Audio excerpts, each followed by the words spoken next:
In observation of Emancipation Month in Saint Lucia, Yvonne Edwin, a former president of the Civil Service Association, is bringing awareness to the issue of working conditions that are psychologically harmful to staff. Slavery is usually understood as unpaid manual labor and cruel punishment like flogging, with the enslavement methods of psychological and spiritual suppression and destruction having been crucial methods of control, but being less commonly understood or remembered today. Edwin likens mentally challenging working conditions to modern-day slavery. Emancipation is an opportunity for reflection. It's an opportunity to really see where we're at with the term emancipation.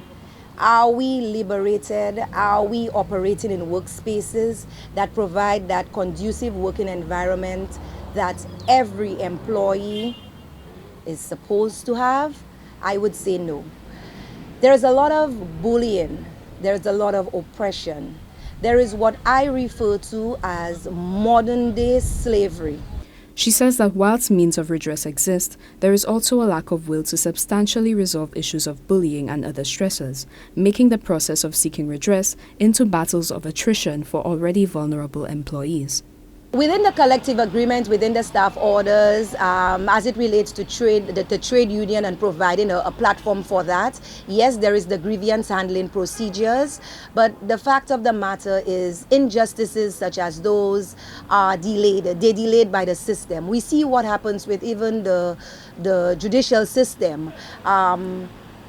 Justice denied.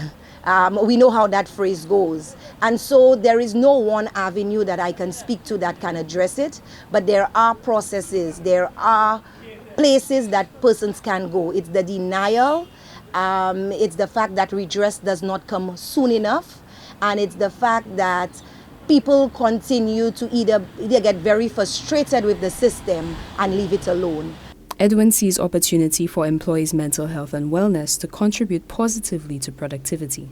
The positive side is that we need to find means of giving persons a platform so their mental wellness can add to the productivity in any workspace. And that is the point. To labor on anything else or talk about the issue or the problem does not help. It's to find positive avenues to address those situations so persons, public officers, private sector workers can operate in conducive work environment that allows them to be productive. She penned a poem titled "Call Them Out" on this issue, hoping to lend voice to the many workers silenced by the pressures of their working environment. I had the opportunity to do some writing on this, and I have launched a poetry piece that is termed "Call Them Out." And that in itself is in no way targeted in any one direction, but to say that this is truly what is happening and reflected within the walls of a lot of offices, a lot of places that people work. That oppression and the effects of mental wellness is something that needs to be looked into. There are persons who will never speak, they remain silent, their lips are shackled in the face of what is known as misery. For Edwin, this comes on the heels of a young woman who took her life in June due to issues that were exacerbated by workplace bullying. For the trade unionist demands that tension within the workplace be addressed long before they drive persons to such tragic ends. For Choice News Now, I am Cianna Dalsan.